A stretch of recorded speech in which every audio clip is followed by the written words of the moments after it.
Hello friends, welcome to my channel Kahkasha YouTuber channel में आपका बहुत बहुत स्वागत है, वेलकम है। तो फ्रेंड्स, हम आपको बता दें, इंडियन आइडल फिनाले शुरू हो चुका है और जो भी यहाँ पे प्रोमो है, ऑलमोस्ट जो भी शूटिंग है वो शूट हो चुकी है और फिनाले का प्रोमो आ चुका है सभी के सामने। तो यहाँ पे ग्रैंड फिनाले आने वाला है इस हफ्ते शनिवार और रविवार को, सैटरडे एंड संडे को। तो यहाँ पे संडे को मिल जाएगा हमारा इंडिया का असली इंडियन आइडल 15 का विनर। तो चलिए दोस्तों, पूरी खबर हम आपको आगे बताएं कि आखिर कौन कौन आया इंडियन आइडल के ग्रैंड फिनाले पे और किस किस ने करा परफॉर्म। लेकिन दोस्तों, आपने अभी तक हमारे चैनल को सब्सक्राइब नहीं करा है, सब्सक्राइब कर लें और बेल आइकन भी जरूर दबा दें ताकि अगली नोटिफिकेशन आपको सबसे पहले मिले। तो दोस्तों, जैसा कि हमने आपको अपनी पिछली वीडियो में भी बताया था कि इंडियन आइडल के ग्रैंड फिनाले में आने वाले हैं बहुत बड़े कलाकार। तो यहाँ पर सेलिब्रिटीज़ आएंगे, बड़े बड़े सिंगर्स भी आएंगे, AR रहमान आ रहे हैं, आशा भोसले आ रही हैं और यहाँ पे और भी बड़े बड़े सिंगर्स आ रहे हैं, मीका सिंह आ रहे हैं, सुखविंदर आ चुके हैं। हो सकता है वो दोबारा आएँ ग्रैंड फिनाले में। लेकिन यहाँ पे जो 3 ग्रैंड सेलिब्रिटी आ रहे हैं वो है रवीना टंडन, शिल्पा शेट्टी और मीका सिंह। तो यहाँ पे दोस्तों, ये तीनों ही सेलिब्रिटी बहुत धमाकेदार परफॉर्मेंस करने वाले हैं। और जितने भी टॉप 6 कंटेस्टेंट हैं, जिसमें है स्नेहा, चैतन्य और मानसी, शुभजीत, अनिरुद्ध और प्रियांशु, तो इन 6 कंटेस्टेंट्स में से एक बनेगा इंडियन आइडल सीजन 15 का विनर। लेकिन दोस्तों, यहाँ पर अभी खबर ये भी आ रही है कि जो अनिरुद्ध है उन्हें बाहर निकाल दिया गया है। यानी कि अनिरुद्ध को तो यहाँ तक पहुँचाने में ही जजिस ने अपने ही फैसले लिए थे, अपने ही तरीके से वोटिंग देकर उन्होंने यहाँ तक पहुँचाया। लेकिन अब उन्होंने टॉप 5 में भी अनिरुद्ध को नहीं जाने दिया और अनिरुद्ध को टॉप 5 से मतलब जाने नहीं दिया और उन्हें निकाल दिया गया है अभी।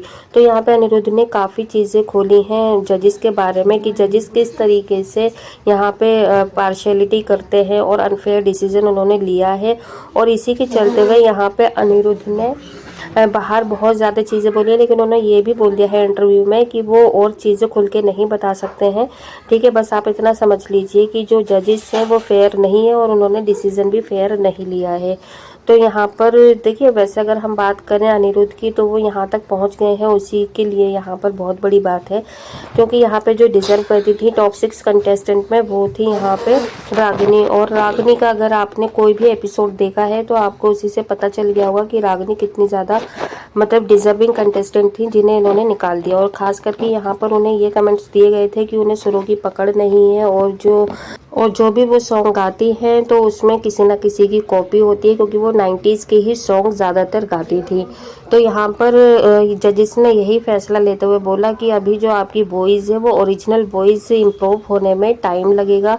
जैसे जैसे एज बढ़ेगी तुम्हारी वॉइस में और ज़्यादा निखार आएगा। तो अभी थोड़ी सी आप बड़ी हो जाएं, फिर उसके बाद में आप दोबारा आइएगा और कंपटीशन में आप ज़रूर जीतेंगी। क्योंकि अभी जो आपकी वॉइस है उसमें कहीं ना कहीं किसी ना किसी की मतलब वॉइस हमें मैच करती हुई दिखती है, कभी आशा भोसले की, कभी लता मंगेशकर जी की।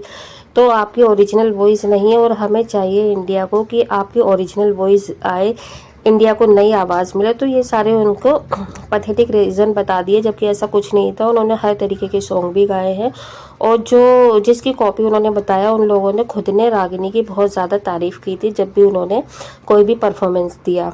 तो यहाँ पे जो देश की जनता थी वो रागिनी को बहुत ज़्यादा पसंद कर रही थी और उन्होंने अनफेयर डिसीज़न लेते हुए, खासकर विशाल, श्रेया और बादशाह ने, इन तीनों ने ही ये डिसीज़न ले लिया कि भाई रागिनी को यहाँ से निकाल देना चाहिए। तो यहाँ पे रागिनी निकल गई, जबकि वो वेल डिजर्व्ड कंटेस्टेंट थी ग्रैंड फिनाले में परफॉर्म करने के लिए। और अगर वो यहाँ पर पहुँचती तो वो एक ना मतलब वो किसी ना किसी को तो यहाँ पर हराकर जीत कर ट्रॉफी लेकर ही घर जाती। और इतना उन्हें भी भरोसा था, जनता पे भरोसा था कि जनता उन्हें जिताएगी। और यहाँ पे शायद हमारे जजिस को भी यही पूरा भरोसा था कि अगर रागिनी आती तो ये जो 6 कंटेस्टेंट हैं इन्हें वो बीट कर सकती थी। लेकिन यहाँ पर जो कंटेस्टेंट हैं उन्होंने अपने ही जो पहले से ही दिल बना लिया, मन बना लिया था कि उन्होंने किसे जिताना है, इसीलिए उन्होंने रागिनी के डर की वजह से उन्हें टॉप 8 में से ही निकाल दिया। तो दोस्तों आप क्या कहेंगे इस बारे में, आप भी हमें अपनी राय बताइएगा ज़रूर। क्या ये जो डिसीज़न इन्होंने लिया था ये सही था, रागिनी के हक में था, या वाकई में उनकी जो वॉइस थी वो डुप्लीकेट थी, या किसी न किसी सिंगर से मैच करती थी, या जो भी वो गाती थी दिल को छू जाती थी।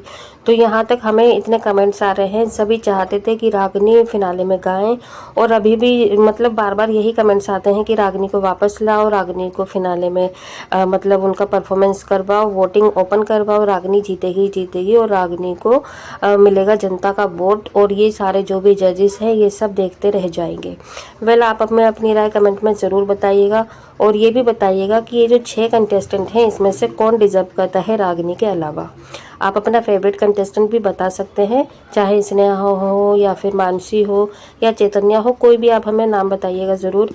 वीडियो अच्छी लगी वीडियो को लाइक कर लें, और अगर आप चाहते हैं कि आपके पास ऐसी ही वीडियो आती रहे इंडियन आइडल और रागिनी से रिलेटेड, तो चैनल को सब्सक्राइब करे बिना नहीं जाइएगा। तो मिलती हूँ नेक्स्ट अपडेट में, तब तक अपना ख्याल रखें, बाय बाय।